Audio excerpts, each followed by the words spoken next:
खुलुमबाय रायजोफोर दिनैनि गोदान भिडिअआव बयखौबो बरायबाय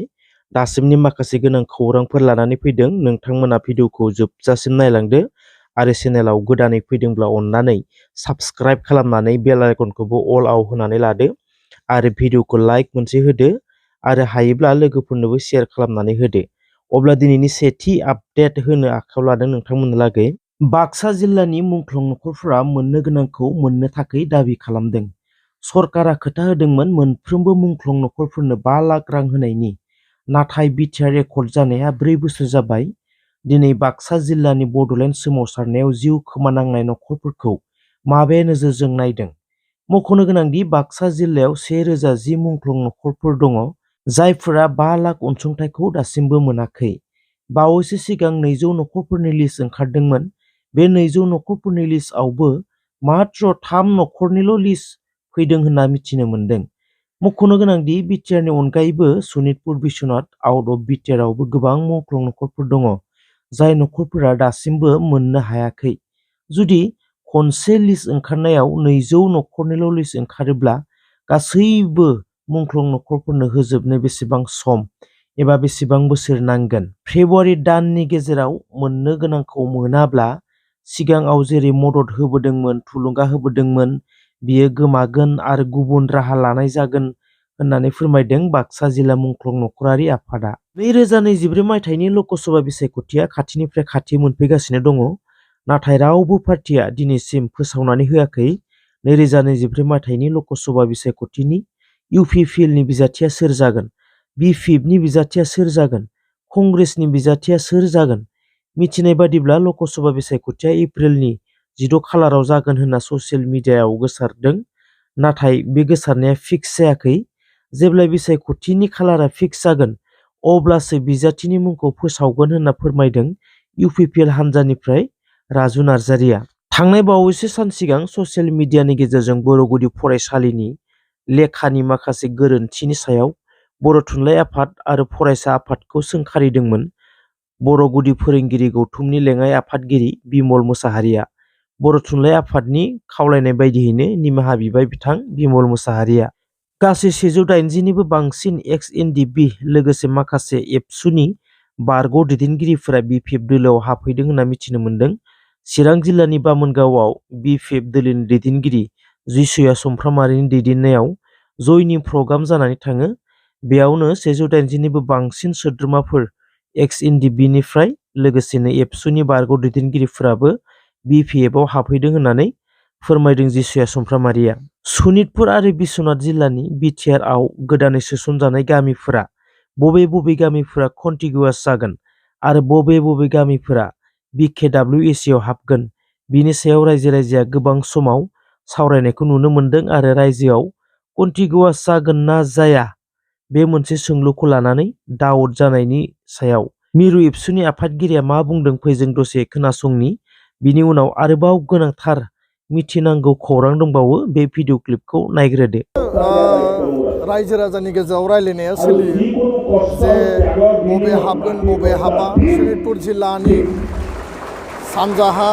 साहा, खोलाहा रेभिनिउ गामि थाबाय, फरेस्ट FRC ओनसोल थाबाय। दा बेखौ लानानै जोंनि गेजेराव सावरायनाया सोलिबाय थायो, रायजो राजाफोरनि गेजेरावनो जा। दा बेखायनो जोंनि बाथ्राया स्पस्ट, जोंनि नाजानाया 100% गामि सोसननायनि थाखाय जोङो नाजादों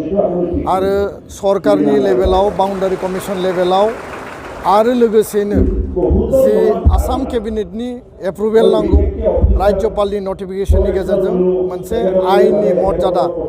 बेयो मोनो आरो बे प्रसेसआव टेकनिकेल, एडमिनिस्ट्रेटिभ आरो माब्लाबा पलिटिकेल उइलनि प्रयोजन जायो आरो बे पलिटिकेल उइलनि गोनांथि जि समाव नांगौ माब्लाबा बेयो खम जायोब्ला बेयो लेहेम जायो। दा बेखायनो जों बुंदों जे स्पिडि मेनाराव आखरे गामि सोसननाया जानांगौ, समस्ति दानाया जानांगौ आरो बिनि गेजेरजों बिटिआरनि जि दफा मावफुंनाया आबुङै रोखायै मावफुंजानांगौ। दा बेखायनो बिटिआर ओनसोलाव जिखिनि गामिया हाबगोन आरो बिटिआरनि बायजोआव थानाय आसामनि जिल्ला, आसामनि माखासे ओनसोलफोरा 6 सिडुलनि बायजोआव बर' कसारि काउन्सिल जागोन। दा बबेया जागोन बबेया जाया दिनैनो जों रोखा बुंनो हाया। दा बे मानसिफोरनि धारना गोबां साननाय हनाय सोलियो बेखौ जोङो बुंनानैथ' बन्द' खालामनो हाया किन्तु जोंनि इन्ट्रेस्टआ जाबाय जे 100% गामि सोनायाव एबसुआ खामानि मावदों मोनसे समाव रोखा जागोन जे बबे ओनसोला माने कमप्लिट हाबजोबगोन कन्टिगुवास जागोन आरो बबे ओनसोला टेक्निकेल स्ट्रेटेजिक आरो कन्टिगुवास आरो नन कन्टिगुवासनि मोनसे प्रब्लेमाव माने बेयो बर' कसारि काउन्सिलाव हाबहैगोन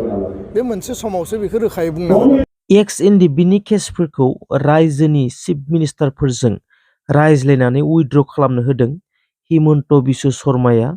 प्रमद बर'खौ बे बाथ्राखौ फोरमायदों बिटिआरनि सिइएम प्रमद बर'आ फैजों बे भिडिअ क्लिपखौ दसे नायनि दिनै जेलनिफ्राय बर'नो थाखाय एनडिबिनि जोंहा बिदा फंबायफ्रा जेलाव दङ मानगोनां रनजन दैमारि बिथाङा जेलाव दङ बे गासैखौबो बर'नो थाखाय जोंनि सरकारा जोङो नाजागासिनो दङ अरुणाचलाव थानाय केस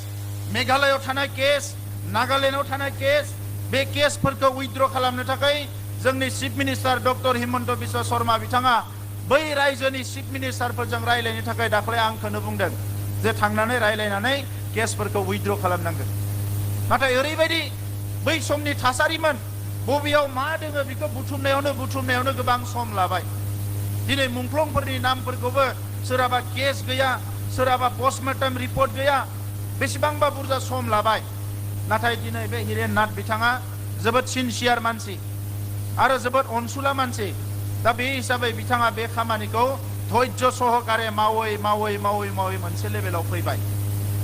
बिटिआर गोरोबथाया जोंनिल' कमिटमेन्ट नङा बेयो भारत सरकारनि कमिटमेन्ट दा नंखायनो बेखौ मोनफ्रोमबो हांखोखौ बेवहाय इमप्लिमेन्ट खालामनांगौ बिथांमोननि बिबान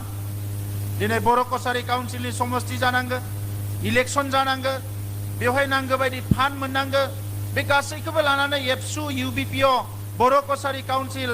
बयबो रायलायगासिनो दङ सरकारजों रावबो दान्दिसे समबो जिरायनानै थायाखै दा नंखायनो हारि दानो फैग्रा मानसिफोरनि गेजेराव कम्पिटिसन जायोबा जानाय नङा हारि दानाया खुगाजोंल' कम्पिटिसन खालामबा जानाय नङा मावनोबो नांगोन दिनै लासै लासैनो जौ जुवानि थासारिया जोबबोदों मेला होनायनि थासारिया जोबबोदों नाथाय दाबो साफा सानै मानसिफ्रा बेखौनो जुजिबाय थायो मेला होनो जुवा होनो आसामनि चिफ मिनिस्टार बिथाङा ड्राग्स बन्द खालामदों गोबां खामानि मावगासिनो दङ जोंनि ओनसोलाव बेफोर बाथ्राखौ लानानैनो चेलेन्ज खालामो दाबो साफा सानैया बै 17 बोसोर समाव होनाय बायदि सिरि सिरि बबेयावबा जखमानानै जुवा होनो नागिरो बे समाज बेरेखा खामानिखौ जों लुबैनाय नङा सोरबाया दिनै रेस्टुरेन्ट लुदों धाबा लुदों जोंहा बुंनांगौ गैया नाथाय बे रेस्टुरेन्ट धाबायाव जुदि जौ जुवानिसो आड्डा जायोबा गाज्रि खामानिनिसो आड्डा जायोबा बेखौ किन्तु हारिया अराय सम माफ होनाय नङा जों बेखौ बिजिरनानै नायनांगोन मावनो थाखाय मेरला खामानि दङ मोजां खामानि